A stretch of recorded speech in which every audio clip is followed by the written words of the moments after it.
Hi everybody, it's Russ from My Hammers 11. I hope you're all safe and well. Obviously, if you're new to the channel, please consider subscribing and hitting the bell notification. So basically, you know, anytime we put new videos up. Obviously, we have videos going up daily, but sometimes we go 2-3 times a day. So you don't want to miss any, so make sure you hit that bell icon. We've got some amazing guests coming up this week. I know I say that, but this week's even more so, including today's guest. He's a one-man production person. He said it's Mark Sandell. Hi, Mark. How are you?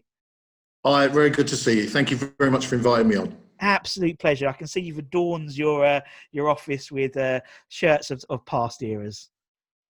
Yes, I just thought it would be a nicer backdrop than my usual office backdrop, which really doesn't look like very much at all. I know my this is sort of rose pink, whatever it's called in my daughter's bedroom. Doesn't quite match it. One day, I'm working on her. You've been to a few. I'd like to say some of those shirts still fit me, but that would be a lie. It's like under here, svelte, down here, no, all wrapped up. But that's the magic of YouTube. Anyway, so how's things in lockdown for you? Everything okay? Not too bad, thank you. I'd usually work from home anyway, so it hasn't been that much of a difference to me. But like a lot of people, having the family around, and thankfully, unlike a lot of people, we haven't been directly affected. And I know that an awful lot of people have. So I think we'll take that as a good result. Exactly, likewise. And they said football's on the horizon, hopefully. So, hey. Yeah. Yes, I'd like to feel really joyful about it, but it's quite difficult. I think apart from the fact we're in a bit of a mess, we have no idea what, in terms of where we are in the league and all that. And we've no idea how. I mean, there is a joke going around, isn't it? The new stadium has always been a neutral ground, so we should be, Yeah. I have concerns about how we're going to do, and I feel sometimes this year it's been a bit of a chore, and of course now it's an irony. I wouldn't mind that chore again. Yeah, exactly. If you see what I mean, because it's obviously going to be a while before we're going to get back there, isn't it? And in numbers, I know you obviously get to go, which is good. But we're going to do a Zoom for the first game. We're going to do all the mates that we would normally go to. And we're all going to have a Zoom together, and then have like a half-time wrap-up and analysis and pundits and all that kind of thing. Because in a way, what you miss the most actually is the camaraderie with your friends. That's what gets you going. In a way, you end up, that's your connection. And in fact, the football sometimes is kind of incidental. It's great, but it's incidental. Yeah, no, totally. And that's the whole thread that's come through from this sort of project, so to speak, is it's not necessarily about the football, but it is about the community. And we jokingly say, the West Ham family, but this channel is an epitomation of it. Epitomation, is that the right word? But yeah, epitomizes the idea of the West Ham family, because it just started off as like a little nugget, and they sort of, people have passed on. So obviously your name was passed on, and from the footballers side, we've got some unbelievable guests coming up. But I know what you mean about sort of the sort of uncertainty of the empty stadium sort of matches. I was talking to was interviewing Kevin Keane the other day, and he said actually he thinks it's going to be potentially the opposite, in that a lot of teams sort of who a Norwich might fancy getting something at Man City because it's a bit more of a level playing field. So I think I think there's going to be 3 or 4 other teams that are going to drag into that little relegation battle, that's for sure. Yeah. And I think you could argue that there have been occasions at the London Stadium where maybe the atmosphere has worked against the team. Yeah. And it may well be that isn't the case, and that might benefit them. And I just feel a bit annoyed because I think we were coming into a good position when we were due to play Wolves. Wolves were knackered as well, and then Spurs without Kane and that kind of. You start thinking, in a way, it's a shame we didn't get to play those games when we were, because we did look, even though we'd lost to Arsenal, but fairly unluckily, really. Yeah. But it looked like we were on a sort of upward trajectory, and. We've got to all do it again now. All do it again, but a fully fit squad. When was the last time we managed to say that? Fully fit squad. Never. Exactly. And Davy Moyes, I think, now has the longest unbeaten rate for a West Ham manager or something like that. So we haven't lost for only a couple of months now, 3 months, 100 days, something like that. That's quite impressive. But anyway, we look ahead. Anyway, but we'll look back this time. So that's the idea of what we're doing. We're going to go back and talk about memories and players that meant something to you. So for you, Mark, what was your earliest memory? Why West Ham for you? Why was West Ham your team? Well, obviously, I'm an Essex boy, and my dad was East End, and he was a West Ham fan, and so he took me to my first game in '65, and I just, like a lot of people say, just completely fell in love with it. Yeah. Was on the chicken run. Although my very first memory at West Ham, was my dad took me a beer crate. So I could stand on the beer crate. I was only 4 years old, and West Ham scored. Martin Peters. It was West Ham Sunderland. Martin Peters scored. Now, in my memory, I think it's an overhead kick, but I don't think it was. Anyway, Martin Peters scores, and the bloke next to me applauds, obviously, and accidentally elbows me in the eye. And so when my dad looks down celebrating West Ham's equaliser, he looks down at me and he can see I'm crying. And I sort of explained what happened. And the family folklore is that my dad said to me, "Get used to it, son. There's going to be a lot of tears if we're signing up to a life of this." And the other thing I remember, and I was going to come to this when it won't surprise you, that Bobby Moore's going to be in my team. But Sure. I also remember the referee having a word with Bobby Moore, just a little quiet word. And somebody shouted from behind, "Oi, ref, do you realise who you're talking to?" Which I really love, that kind of show some respect. Do you realise who you're talking to? And it was I just sort of fell in love with it. And also I think that was a good era in a way for me to get into it. We obviously I'm too young to remember the sort of real specifics of some of those for that period, but it was, then at least I got to see more Hurst and Peters, for example. Yeah, exactly. That was like the golden era, wasn't it, to get into being a West Ham fan? So that's we've been doing some Zoom quizzes with our mates, with the West Ham mates, and I've forgotten how that was already a golden era. The '64, everyone knows, '64 FA Cup, '65 Cup Winners' Cup, '66 World Cup. Yeah. But in '66, the year after we won the Cup Winners' Cup, we got to the semi-final of the Cup Winners' Cup again. Yeah. We also got to the final of the League Cup and lost to West Brom on 2 legs. You think, blimey, only one or other of those have gone in, it would be an even more amazing era. Yeah, and really true. The idea of West Ham always kind of, getting to finals and semi-finals, well, we'd take a few of those now, wouldn't we? Gotcha. Yeah. I mean, I remember your story when your dad said to you, get used to it. Exactly what happened with me. I think with my one, it was a little bit closer to the present day. We played Oxford United, and I think Oxford United scored after about a minute. And my granddad turned to me and said exactly the same thing. "You better get used to this, mate." And I didn't believe him, but now obviously I do, having not won anything since then. Although we won the Intertoto Cup, so European glory and all that, which often gets the boys of '86 Intertoto Cup 1999. Mets away. What a game that was. But yeah, people forget about that. So you had. To be honest, in the modern day era, Mark, you've had basically, all the good things have happened in your career. Your West Ham fan career. Because you had Europeans, you had FA Cup winners, you had obviously. Yeah. Well, clearly 64 and 65. I'm not. I couldn't remember, but obviously 75 I went, and obviously 80. Yeah. So I've seen some, but I've also seen a heck of a lot of relegations. Yeah. And I have to say, I know everyone's talked about this, but it just at the moment does not feel the same because of Upton Park. It's not even a poor team at Upton Park, it was still Upton Park. So I think in a way that I'm glad that I had 50 years of going to Upton Park. I'm also glad that my boys and my daughter got to, had their season tickets at Upton Park as well. So I'm glad that they've got that and this, if you see what I mean. Yeah. Not just the new setup. Yeah, because I think for my daughter's only 8, 8 last week, and so for her recollection, although I did make sure she got to the Upton Park once. I sneaked in. You could sneak in if you had a pass, and so I've got a picture on the pitch at Upton Park. But from her memory, West Ham play at the Olympic Stadium.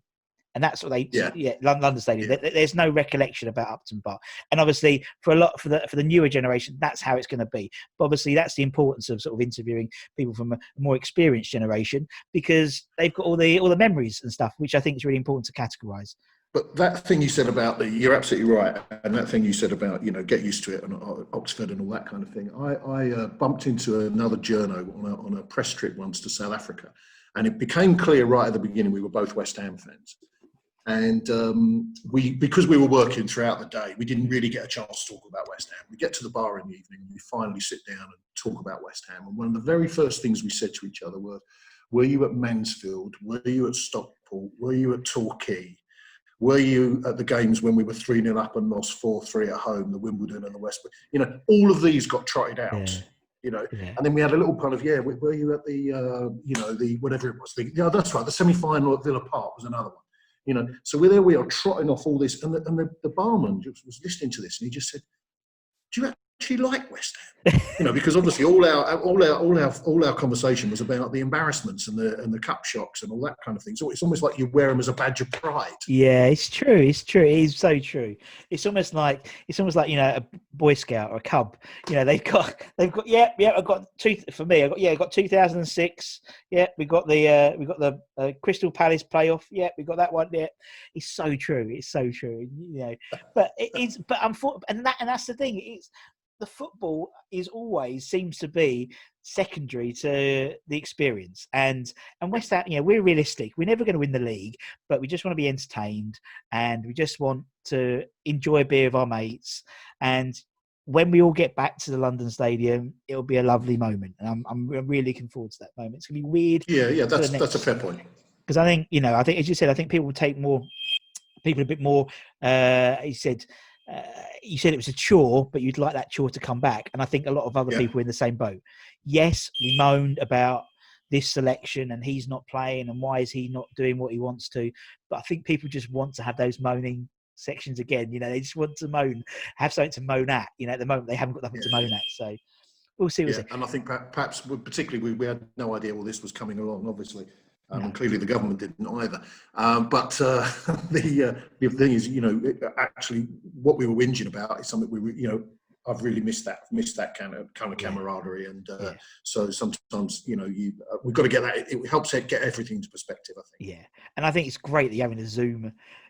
That's absolutely brilliant. That's so good. And we're trying to do some ideas. We're trying to get something, it's probably not for the video today, but, obviously, we've got a little bit of leeway now with the Premier League in terms of what we want to do. So, potentially do some fan singing bubbles montages rather than me playing because it might mean a bit more to people, you know what I mean? And stuff like that. So there's little things they want. So, yeah, we want to try and get as much involved in it, but I think that's absolutely brilliant. I love the fact.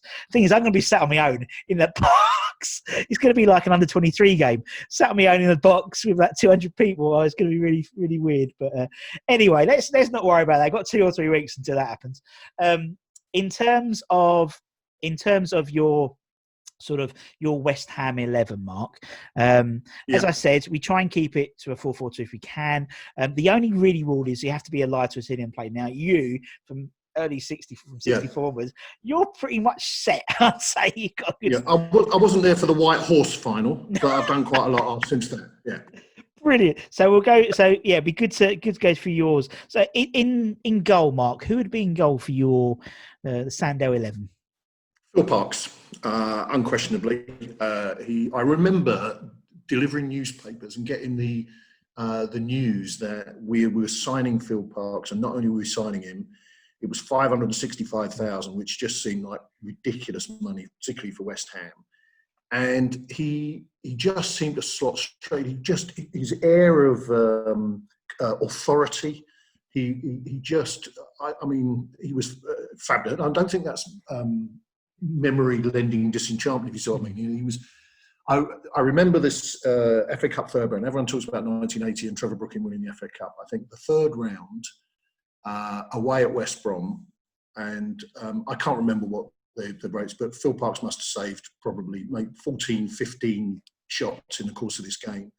And we were still winning 1-0 with a minute to go, and Cyril Regis equalised. And we obviously won the replay back at Upton Park, and off he went and everything. And I think that also ought to be remembered. And he was brilliant in the final as well. Funny enough, when I was working at Capital Gold, I was sat next to him the night we beat Liverpool in the what was then probably the Littlewoods Cup or whatever it was, when Paul Ince scored twice. So you remember that? And I'm sitting in this packed. The old press box at Upton Park, which you will know, it's really narrow, and and let's be fair, Phil Parkes is a big lad as well, so he's next to me, and Jonathan Pearce is doing the commentary there.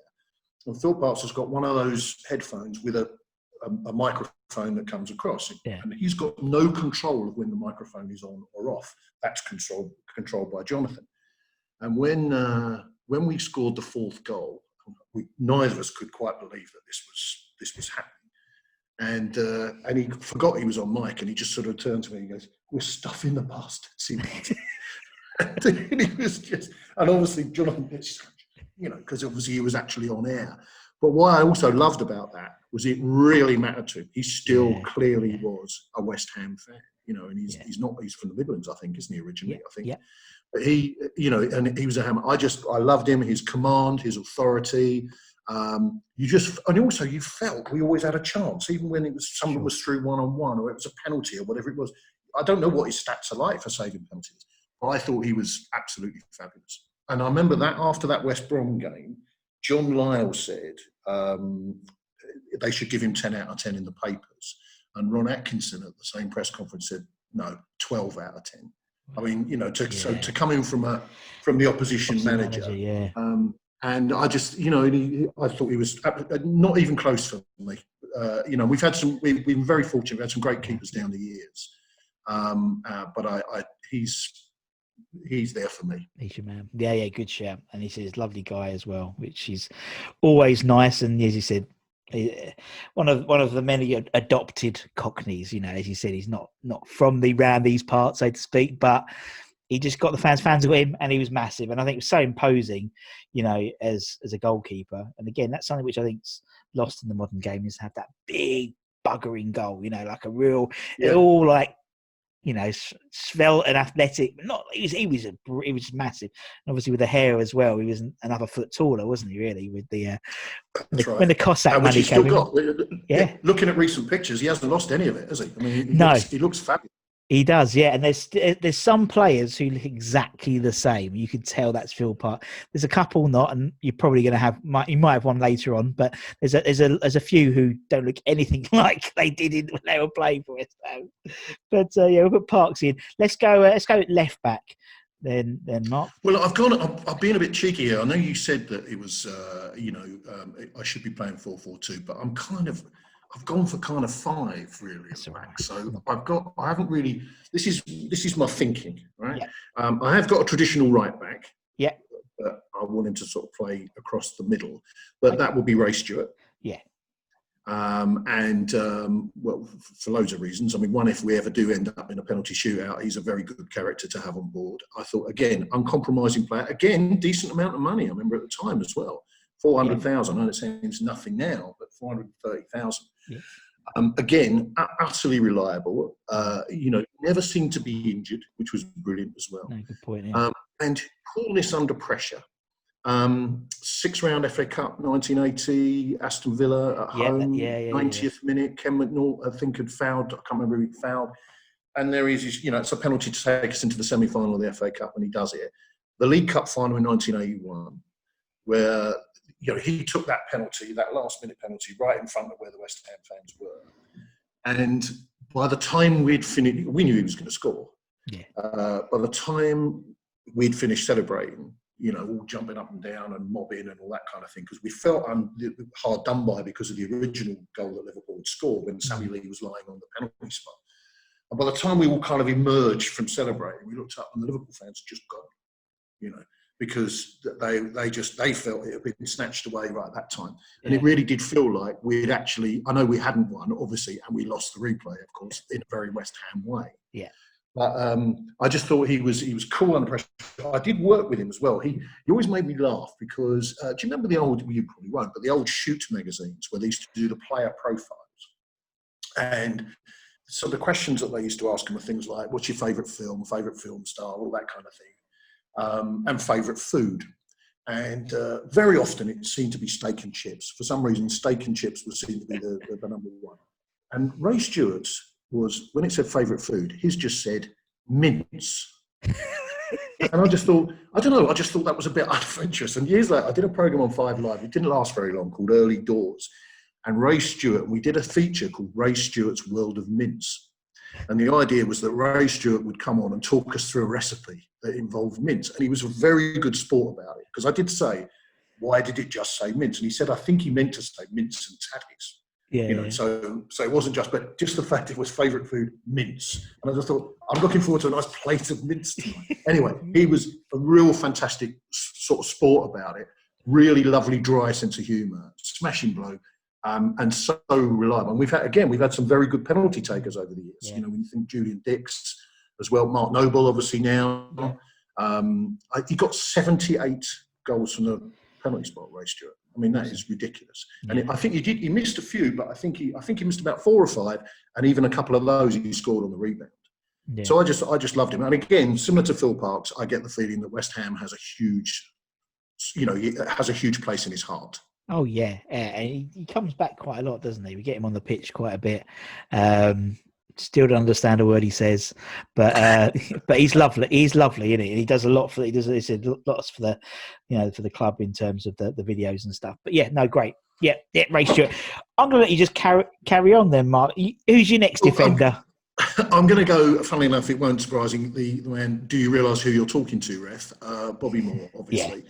I was privileged to see him, and also privileged to meet him a few times in the press box when I was either doing stuff for Five Live or for Club Call, the old days of Club Call. Yeah. Chris Raystrick did. And I used to help him out some weeks. And he was obviously then working for Capital Gold. And obviously there's... What on earth am I going to say new about Bobby Moore that no one else has said? I do think, and I know this is not also, I do think the club let him down a bit. I think at the end, I think it is still puzzling that he never found a proper job in sort of English football at a senior level of the game.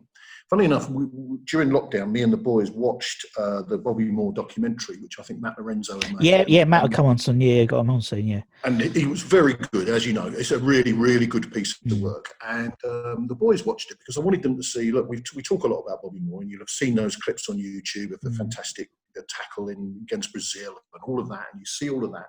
So I said, but let's have a look at it, you know. And they were very, very moved by it. But the big question they wanted to know was why? What had he done? How? Because they alluded in the documentary, they said maybe he kept the wrong company. They said. Now, obviously, Jonathan Pearce is a mate from Capital, so I just thought I'll just send him a message saying, "Listen, I've just watched that documentary again. Why do you think that he never got accepted? Why did it take so long?" And he said he didn't know, and i.e. Jonathan didn't know, and he said Bobby didn't know either. He said they still were puzzled by it, you know, that there was, and how you could turn your back, which is what they effectively did. And as I said, it is great that we've got a Bobby Moore stand. It is great. It's a shame that it took him to die, unfortunately, before us to have it, because there is only one club in the country that's got a World Cup winning captain, you know, who you know, and in our history. Indeed. And I feel that's a bit of a shame. It was his composure. Winning goal that time as well, was it against Stoke in the semi-final? Saved the first one, rebound winning. I loved the bit when when the referee got knocked out and he just calmly took his whistle and blew the whistle, sat on the ball and stopped play, and Bobby Moore. I just thought he had a really, and also I remember my mum, who wasn't a huge football fan, you know, obviously, but had to be a West Ham fan, for obvious reasons. But she would go, we would come back from games, and she'd go, and how did my Bobby play? Yeah, you know, and it was like very much. And the only other person she ever spoke about like that was Trevor Brooking, you know, as a kind of similar kind of absolutely hearts club. So you know, I haven't got any great insight to everyone would have said what an amazing player he was, but I just felt it was a privilege to have seen him. Yeah, and clearly, you know, our greatest player.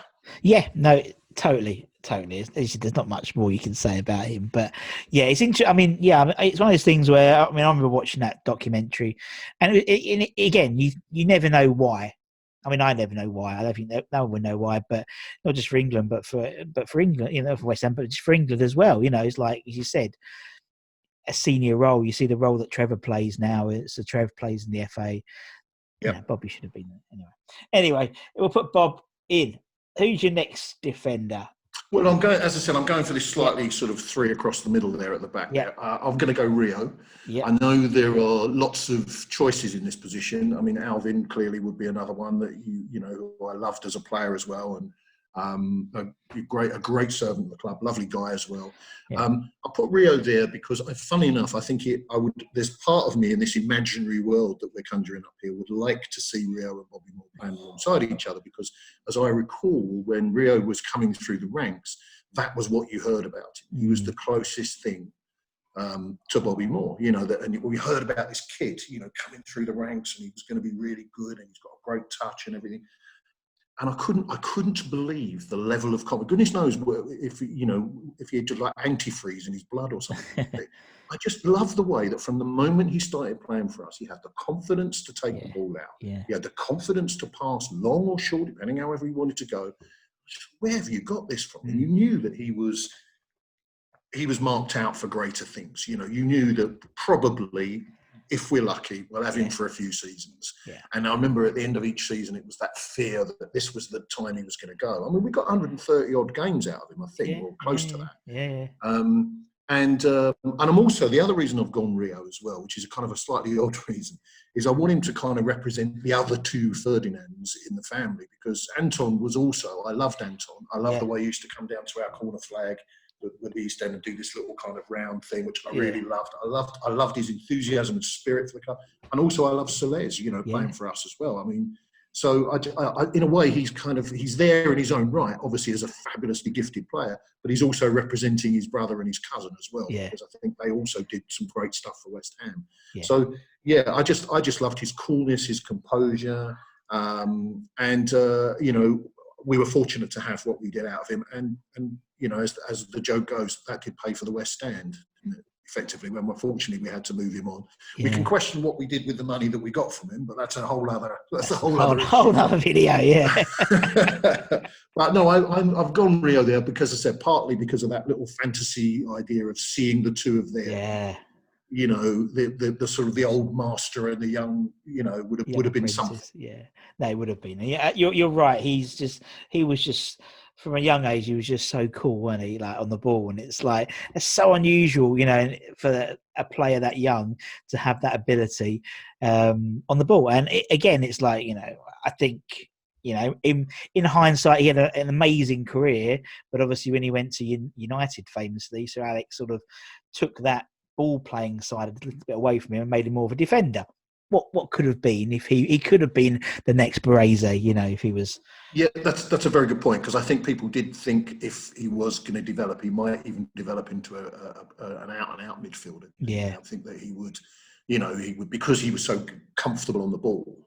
But he used to get, I seem to recall as well, he used to get sort of sent up front at times when we were chasing a goal. Yeah. Which was, you know, you thought, welcome to West Ham, Rio. That's not going to happen to you when you go to Man United. Don't worry about that. Nah, that's a West Ham thing, isn't it? I remember, like in my era, so to speak, Ian Pearce would always go up front and would be looking for a goal, you know. And I think he might have even started up front, I think, for a game or so.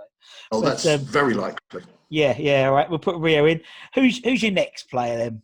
Well, I said this is the reason why I've sort of slightly cheated and put 3 or 5, depending on what we're doing, is that I want to put Billy Bonds in my, you know, I'm sort of cheekily playing him as a kind of wing back, I suppose you'd say now, but I want him in there, obviously. And funny enough, what we were talking about Bobby Moore, you would have been there in the stadium that day, was it last season when the Billy Bonds stand was named. Yeah. And we've named it after a legend, and thankfully he's very much still with us, you know. And you were there that day. You would have seen what that meant to him. And obviously we are in the Billy Bonds stand, so obviously he's coming over his face. And I'll never forget when he was doing all that. And you see people do that a lot, but this really meant something to him. The tears in his eyes and all that kind of thing. And I think, you know, he could not have given any more to West Ham, really. If you think about it, in the different capacities that he played. 4 times Hammer of the Year. Well, I'm to be honest, I'm slightly surprised it's only 4. Yeah. You know, he was a clean living player. They used to always talk about him, that he was the last one off the training ground. He'd win the sprints against the young kids. You know, and he'd go home and have a meat pie with his family and all that. You know, and it was all that sort of.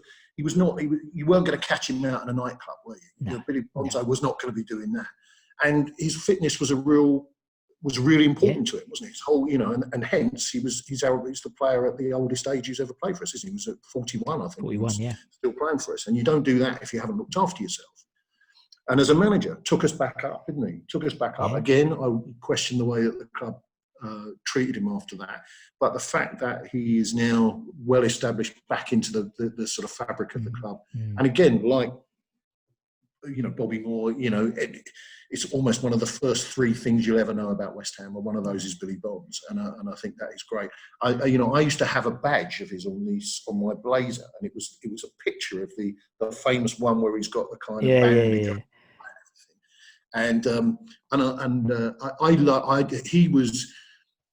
he got you off your seat as well. You talk about some of the fabulous creative players we've had over the years and everything. And I think Billy Bonds, with his spirit, it was never over when Billy Bonds was in the team. It didn't matter what the scores. He was still giving it everything and would not take it from others who didn't. And he had this reputation as a hard man.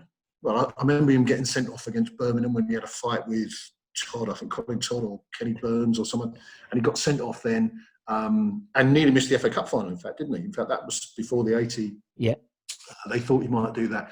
But he was always, I thought, unfairly portrayed outside of West Ham as some kind of hard man. This is not Ron Harris or Norman Hunting.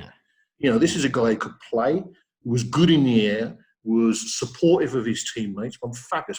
Have him in your team. Trevor Brooking says that his career was prolonged, wasn't it? Because he was playing with Billy Bonds. Yeah, it makes sense. Bonds would take care of him. And, so I always felt, and it was a shame, he got called up to England, scored twice, didn't he? In fact, once was against Italy.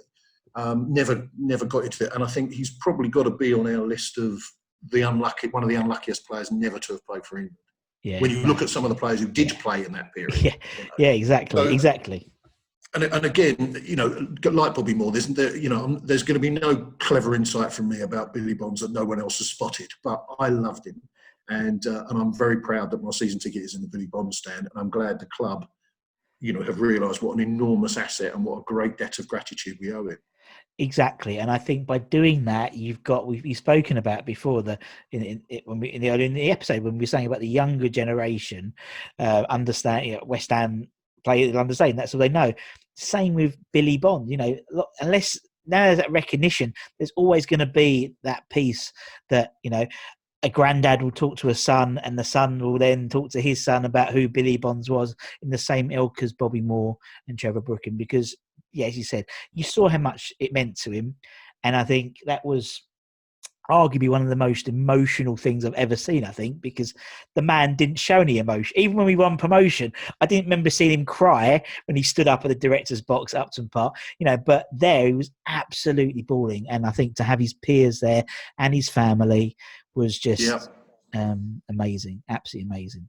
Yeah, it's just a shame. I think didn't he get held up or in traffic or something? He never made the last night. Yeah, but basically because the story goes, because there was probably about 70,000 people there, weren't there? Because there was like 35 going to go into the ground, at least the same outside. The traffic was so bad, and I think there was reports of someone throwing bricks at the Man United thing, and I think he turned back because he was worried about the safety of his family. Which is fair enough. Which shows the man's character. It was a last minute, and I remember there was like confusion about what we haven't got Billy Bonds. We've got a taxi. Are we going to put in the taxi? It's like, so they had to sort of rearrange everything. So presumably you were playing a big role in that thing at the end there, were you? Well, they had an outdoor, a proper events company. An events company came in to do it as well. But obviously I was there, kind of. But I was more taking a back seat for that stuff, because obviously it all had to change, because obviously everything got delayed. So we couldn't do the fireworks at the end because that had been past council regulations. So I had the fireworks at the beginning. It was the West Ham way, wasn't it? You just had to think on your feet a little bit. It was, and going back to what you said about Billy Bonds and emotion and all that kind of thing, and you've got to give, because it's very easy for me to criticise the club when they get things wrong. That film, right at the very end, and the idea of having the very last bit of what looked like Bobby Moore pulling the lights, pulling the switch down and the lights going off, I have to say that was a beautiful touch, I thought. And that was a real, I just don't know why, but I got a real speck of dust in both my eyes. So it was just very weird. That was really brilliant. That was. Anyway, yeah, it was. So Billy Bonds. Yeah, and obviously, famously, Billy didn't have a mobile phone. I don't think he still has a mobile phone. So, is that right? Yeah. So someone had to phone up to say Billy wasn't coming. So, and I don't think he still has a mobile phone. I think he might do now, but he famously hadn't had one for many, many years. All right, Billy's in. Okay. Yeah, and it won't surprise you to know that if we're going to, the next legend is obviously Trevor Brooking, Sir Trev, Hadley, and he. You were speaking earlier and being very polite about my age, but I saw the whole of Trevor Brooking's career, pretty much, and I was there on his farewell game, which was against Everton, and what was odd about that night was that comfortably the best player on the park on either side was Trevor Brooking, and he was the one that was retiring. But obviously a tremendously gifted player. I'm glad that he got so much recognition for England. I'm sure you have. I've had the good fortune to have met him on a few occasions, and I know when I was working at Five Live and everything, the sort of talk in the business, and I'm sure you know this as well, was that there had to be some chink in his armour because he was so damn lovely. He was so nice, so courteous, so professional. But there isn't one because that's him. And I just think he was a tremendous ambassador for our club. He was loyal. I know that he was. I think Clough tried to get him away at one stage, didn't he? But we don't often get him. I hope that Mark Noble is that as well. Is that someone who spends their entire career at one club? It's an increasingly rare thing, and particularly someone of that calibre. And he had some real ups and downs with us. Because that is the West Ham thing.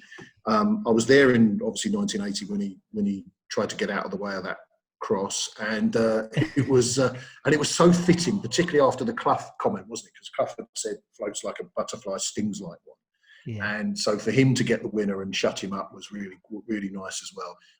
What do you say about him? Again.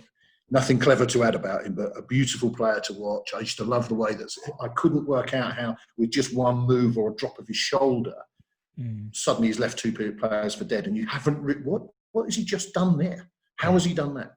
And of course, the Eintracht Frankfurt night, which they recreated at the last night at Upton Park, which was, I know, by the way, the attendance figure I think for Eintracht Frankfurt is about 30,000. I think really it's about 98,000 because every single West Ham fan you meet was there. But I honestly was there, and I can tell you it wasn't that full. But it was because I don't think we expected to go through. No. But that was a magic night, and what can I say about him? He once left an answer machine message for me. When I was at Five Live, they were doing a piece about Paolo Di Canio and the impact that he'd made, and so they asked me to be a sort of interviewee on this thing as a West Ham season ticket holder. So I did, and Chris Raystrick, who used to do Club Call, was on very good terms with Trevor Brooking. So he got Trevor Brooking to leave me a message saying how disappointed he was that after all the years he'd given to West Ham, that I now was falling in love with Paolo Di Canio. And it was just, and I remember listening to it, going, that's Trevor Brooking. He's just left a message on my phone. But anyway, he's an absolute diamond. It's all been said before, but he was a joy to have seen that career at West Ham. Yeah, totally agree. And just say that what I think's lost on the younger generation about Trevor Brooking was pitches aren't like the Bowling Green at London Stadium, and he said he was skillful and be able to drop the shoulder and beat players in bogs of pitches with heavy balls, and what could be if there's a way to recreate some of these players on these beautiful pitches, it would be absolutely phenomenal to see. That's a very good point. Yeah, no, and I think as a lot of them, like Moro and stuff as well. It's just how heavy those boots were and how heavy that ball was and stuff, and they were still pinging. I mean, Moro particularly pinging 30, 40 yard passes like they were nothing. And Trevor, and the same way you could say the same about Alan Devonshire as well. They weren't getting the protection from referees that players will get now. I mean, he was, and again, to remain so untroubled by injury, I think is a great credit to his fitness as well, because he was crunched a few times, but as we were saying earlier, it's quite nice if you've got Billy Bonds looming up behind you. Yeah, exactly. Who's your next player? Well, Mark? I've gone sort of the next two. I know I can see a bit more debate about these. I've gone with Scott Parker. Yeah. As in my five, if I'm going with five midfield. No worries. I'm going with Scott Parker, and one of the reasons why is that those 3 or 4 years he was with us, they weren't easy years, and I felt he kept us up pretty much on his own. I mean, it's very unfair to the other players but I just felt he absolutely led from the front. It really seemed to matter to him. Yeah. Obviously, you don't get Hammer of the Year 3 times in a row unless you're doing something right. And he chipped in with some good goals as well, some very good goals at certain times. There's obviously the story about the half-time team talk against West Brom that Carlton Cole said, if you were there, you'd have had a tear in your eye. We're 3-0 down away at West Brom, and Scott Parker takes the half-time team talk, and it finishes 3-0. Yeah. And I think there aren't many times I would say I'm ashamed to be a West Ham fan. I think they might be pushing it a bit. But when Scott Parker came back wearing a Tottenham shirt, and a substantial section of the crowd booed him. Yeah. Not hideous, and there were enough people there that I think overrode it with their applause and all that kind of thing. But I thought, who are these people? Did you not watch what this guy did for us? And he won the Football Writers Player of the Year, which is very rare for a guy playing in the bottom half of the league. And I just think I thought he was a tremendous. I also thought he was a tremendous role model, tremendous example.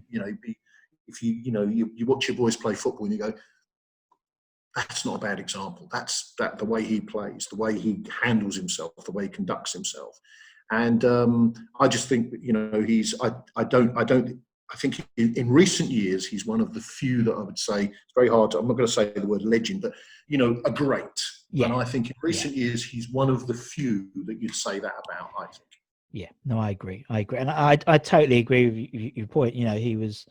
I love watching him. He did that he loved little turn, didn't he? And I can. And do you know what? It's funny because I've been saying it on a few episodes before.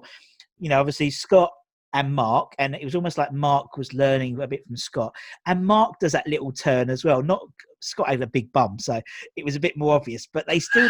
Mark does that little turn as well. I realize, and like maybe Deck will start doing it. It's almost like it's going down in the ages. But yeah, Scott Parker. I think for in my era, he was absolutely phenomenal. He would it was almost like I'm not comparing him to Billy Bonds at all or anything like that. But the way Bonzo and even Julian would go, right, fuck it, I'm going to do it myself now, and just he had that same drive for that team. And he said it wasn't a great team, wasn't a great period, but he was, and obviously he got recognised for England and stuff like that. Yeah, he went to Tottenham, but and again, idiots. But then I remember Mark Noble testimonial. John Terry got a clap when he came back because he was wearing a West Ham shirt. So the fickle nature of a West Ham fan. Oh yes, and the Tony Carr night when the Chelsea players couldn't play because they were playing in the Champions League.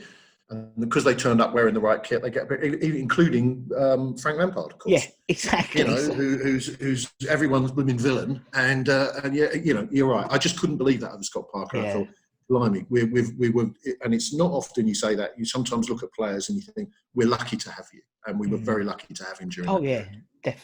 Definitely. Right, who's your next midfield then?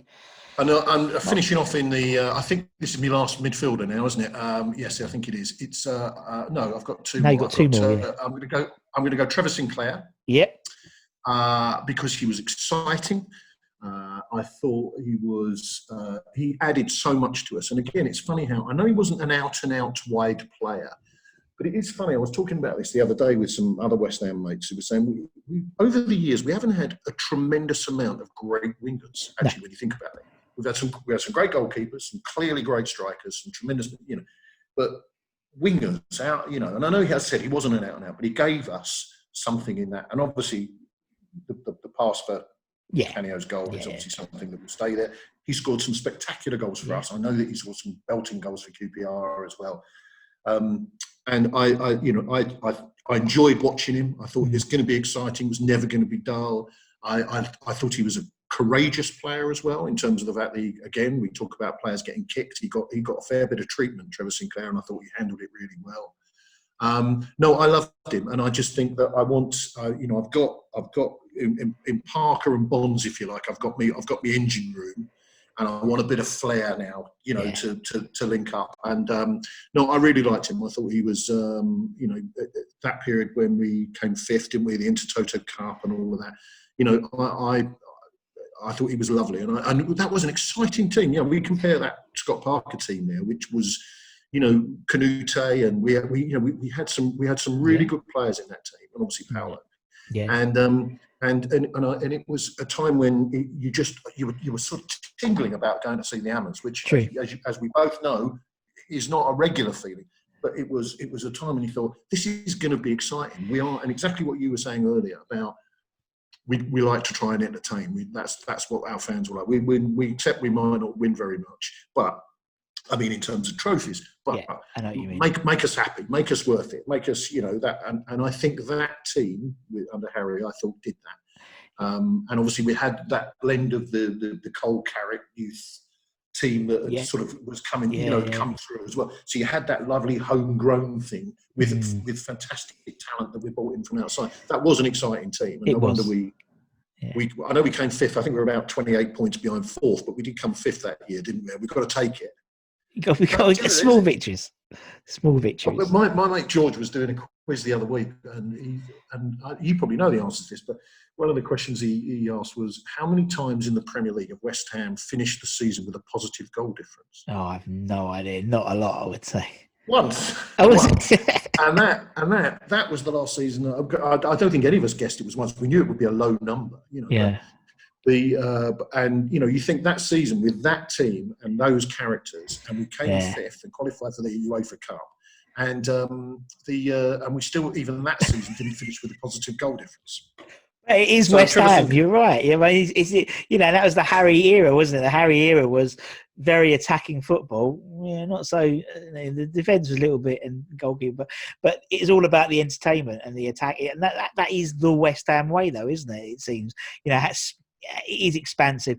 It is wingers, as you said. We don't have that many, and it's not just West Ham. I think in general now, that the old-fashioned winger is an old-fashioned winger now. You don't get very rarely players playing on the right foot, on the left foot, right, and just beating their fullback and crossing it in. They don't do that. They switch them over, so they cut into be almost like auxiliary strikers now. That's why I like Antonio, because he's just got raw pace, and you put him on the right. Give him, kick him at the bum, give him the bit between the teeth, and he just terrorises the fullbacks. Well, funny enough, that was a very nice link, and bearing in mind you didn't know it was coming, but I've gone Mikel Antonio for my final place in the middle there. I don't know, psychic? I don't know, very impressive. That's but, well, there's several reasons for Mikel Antonio. I think of the current team, for me, he is the star of that current team. I think we look a totally different team when he's playing, he's fit. I also wanted to link with that last game at Upton Park, because that goal, I mean, at the time, it was the other end from us. Yeah. We were in the Trevor Brookham, it's the other end from us, but I thought it was a cracking goal then, but the number of times I've seen it since, it is a belting goal. Yeah. And he gave, again, like Sinclair, can play wide as well, if you want him to. And I know that for a while, one of our issues with Mikel Antonio has been, that we played him in odd position. We played him as a right back, didn't we? Slab for me. Yeah, as a right back. And that's very weird. I just think his attitude, his commitment, his pace, he's a handful. I mean, I talked to blokes who play football at reasonable standards, and as a defender, they said he's just the kind of person you really do not want to come up against. Yeah. And I think his enthusiasm, his commitment, it seems, I mean, I don't know, I've sadly never met him, but he does seem to me like it matters to him to play for West Ham, and I think that's really important. Yeah. And that is a tribute to him that he has been played in all these strange positions, out and out striker, right back, wing back, whatever. I mean, I'm sort of trying to play him wide. Yeah. I am playing him wide in this particular formation, but they're also blooming talented. I mean, they're all. But I just think of this current team. He's someone I really look forward to seeing. Yeah. I think he contributes so much, And he's now done that over a few years. And I think that if he continues to blossom in the way he's going to do, did he get called up for England? I think he did. He missed out. I'm trying to remember. I think he had an England cap. I don't think he actually played, did he? I don't know. He was in the called squad. Up. Yeah. And I'm assuming that may well pass him, given Southgate's kind of very much young policy. Yeah. I'm not suggesting I was old, but you know what I mean, in comparison to the people he's looking at. But I think he's a potential real big West Ham star. And I love watching him play. And there aren't a huge, in the last few years, that's been few and far between. I mean, obviously Payet would be another one, but I love watching Mikel Antonio play. Yeah. And I think it's important to acknowledge that it's not just about the good old days; it's now as well. Very true, very true, and I agree with that sentiment. Yeah, when he's on his day, he is unstoppable. He's just like he's got the pace of Trevor Sinclair, and Matty Effington. He's stonkingly quick, but he's just a muscle, isn't he? He's just literally a unit. And as you said, poor left back or right back, to what wing he plays. It's almost like he tends to like swap. And it's almost like he's trying out. I've got, I've got this one in my pocket. No. It's almost like, beginning of the game. And it's going to be great to see him back because obviously he's fully fit and everyone's fully fit. So, fit again, Antonio. And he deserves his place in the team for scoring that goal, the first one at Tottenham's new ground. And I mean, the first defeat that they had there. And I mean, if that doesn't put you in an all-time 11, I don't know what else would. It will always be on the record books, won't it? That's the thing. It's very true. It's like it was like talking to the other day. It was not named. It was John Hartson. So I was interviewing John Hartson for the channel, and he scored his first goal was against Tottenham at home at Upton Park, and I was like, "That's it, you're done." He went, could have hung my boots up there. I could have lived off that for the rest of my career. I was like, "Yeah, you did." But okay, Antonio's in. Let's go up front then. Then Mark. Two. I'm playing two up front, although I suspect one will be slightly behind the other. So let's go Paolo Di Canio. Yes. Who, again, I've had the privilege to meet on a few occasions. And as you know, charismatic. Clearly, if we're talking about players who get West Ham, bearing in mind he spent no more than a season at any other club until he came to us. And I know we wouldn't have got him if he hadn't pushed the referee over and all that. And I remember it was considered to be a bit of a gamble, and that we were going to take him. And I couldn't believe how brilliant he was, how daft he was. Yeah. I think the 5-4 against Bradford City will always be one of my favourite ever classic West Ham afternoons when he drops to the ground and he's saying to Harry, they don't understand. The referee, what's going on here? I can't. Yeah, exactly. Can't do it. And Harry just points and looks, as if to go, just don't even waste my time. And then he hears the crowd giving it Paolo, and he starts to raise as if to say, okay, for you, I'll give it one more go. It's like an opera, Yeah, Then, and then of course he does, and he turns the whole thing round. We've won 5-4. Let's be fair, only against Bradford City. No disrespect, but they weren't a great team then. But you came away buzzing at the end of that day. I've seen 9 goals, 5 of them scored by West Ham. Paolo Di Canio and Frank Lampard virtually have a fight over who's going to take the penalty. It was stunning. It was absolutely stunning. And I think, then the goal at Man United, the goal at the cup game at Man United, when we knocked him out of the cup, that was brilliant. When he carried on playing, even though the keeper was trying to, what was it, Bartes? Bartes, yeah. In fact, that became a chant, didn't it? Let's do Bartes, yeah. Bartes was for a while. And obviously the goal against Wimbledon, which was stunning. But he scored. I mean, he's still our top scorer in Premier League, which I also found out from Georgie's quiz. I don't think anyone has scored more goals, 47 or something like that. And he got the club. The fact that he stayed, all right. And the criticism is always he didn't go up north very often and all that kind of thing. Well, actually, the stats tend to suggest that's not true. Yeah. The other thing was that he was, I think at that time when Man United were in for him, I'm pretty sure a lot of West Ham fans would have gone, do you know what, Paolo? I think because, you gave us joy, entertainment, fun, drama. I remember we played Arsenal. It was one of my favourite games, and we'd had a terrible run against Arsenal. It's like it's like any team, they just had to turn up in red and white, and we were automatically gone. Yeah. And he scored that goal where he chipped it over the defender and then chipped it. A Seaman came out, just chipped it into him. It was right where those days I was an East Stand upper. Yeah. And it was right where we were. And it was as if to say, I don't care what your reputation is. I don't care, this is how I'm going to do it. And there was something about, he gave us a bit of pride. It's real sort of, we've I know got you Paolo mean. Di Canio. Yeah. And the fact that, he's got the tattoo on his leg. He was on YouTube, wasn't he, a few months ago doing Keepy Uppies and singing I'm Forever Blowing Bubbles and that kind of thing. I'd love us to find a role for him at the club, because I really I know what you mean. Tremendous. Yeah. I wouldn't go as far to say necessarily as manager. No. But obviously that Arsenal game, there was, because it was, on YouTube and Twitter and stuff. He famously wore his shorts back to front because of the hoodoo of Arsenal. He never played well against Arsenal. Did he? So you go back and watch know that. So when he takes on Seaman, was it Keown and Nadal, whatever it was, three of the best defensive players in the Premier League, he had his shorts on backwards, and I didn't believe him, and I think it was Baz Cox or someone showed, and it is, because as he runs off, the West Ham logos on the back of his calf. You have to watch it now, but he wore his shorts backwards. I didn't know that. We when he was manager at Swindon, a friend of mine had got, as a kind of birthday present from me, had got us a chance to go and meet him after a game. And when I was at 5 Live, he'd come in and done an interview and everything. Now, my oldest boy, his middle name is Paolo. So I really quite like the idea of my boy with meeting Paolo. And that was a real important thing. So we turn up at Swindon, and the press people are saying, well, he's going through a bit of a difficult time. I think it was a year when I think he might have lost both his parents. I think he was going through a very difficult time. And he said, so look, he may not be able to see you, but if he does, fine. Then we get the call to go down to the office. Now, my youngest boy at that time was about 4 or 5, and he'd heard so much talk about Paolo.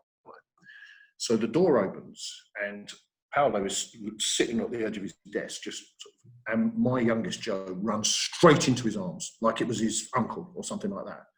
And Paolo scoots him up, and he's going.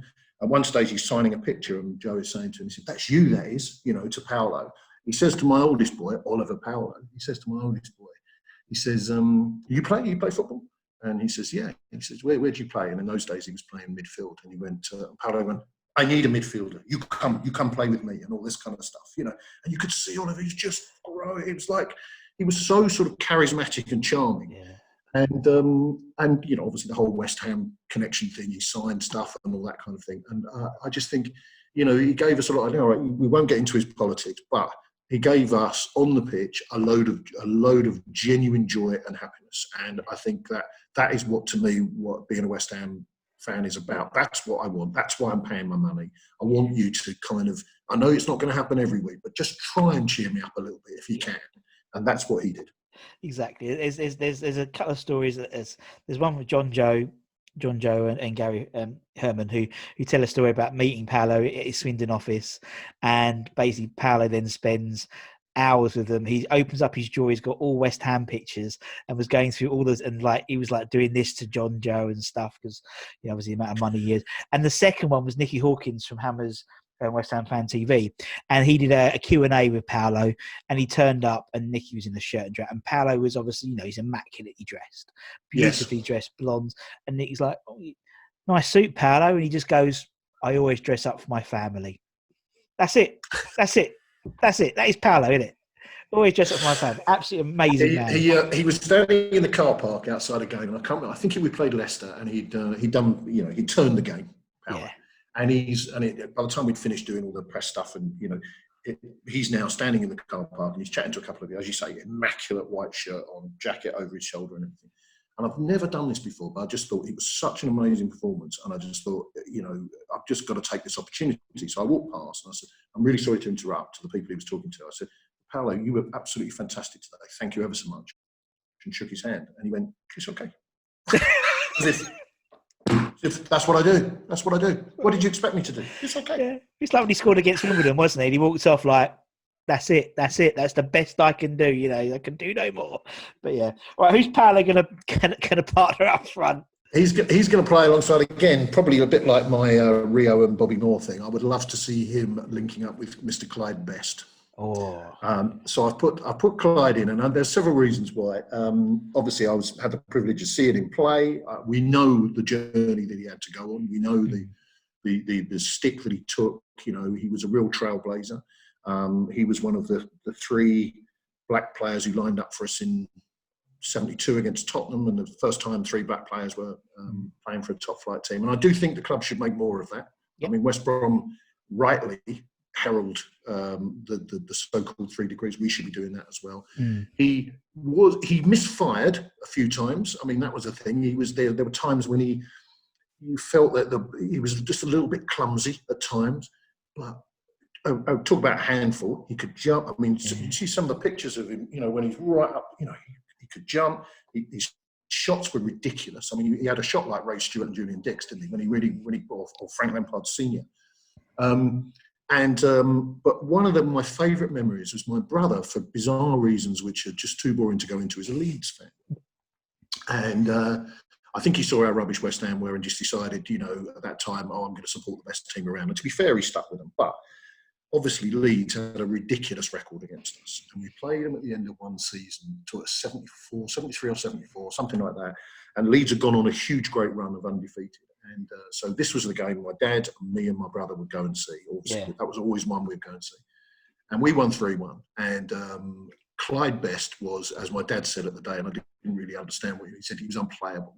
Yeah. And it was him and Pop Robson. So you had, and that's the other thing. I mean, in a way, Clyde Best owes his place a little bit to Pop Robson because they were such a good combination. And Pop Robson is, I think, one of the great unsung heroes at West Ham. True, very true. And I loved him. I loved him for what he represented, but I loved him as a player because I thought he was aggressive. I think he could have been more aggressive, and I think he might even say that himself. But I saw him.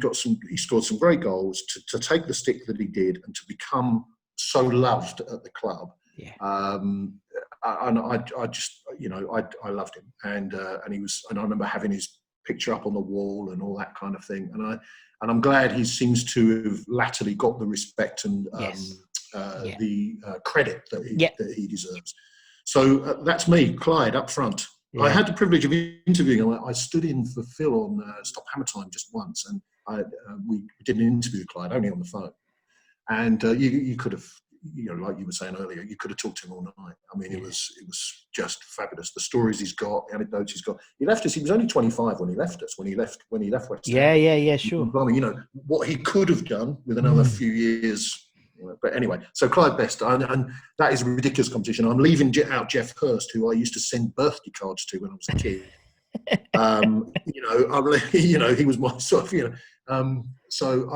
there's so much competition there, but I just like the idea of Paolo and Clyde. Oh yeah, and I think I can't remember, probably Jackie Hughes or someone mentioned when she was like sitting on that sort of the West Stand, and you could hear Clyde Best running.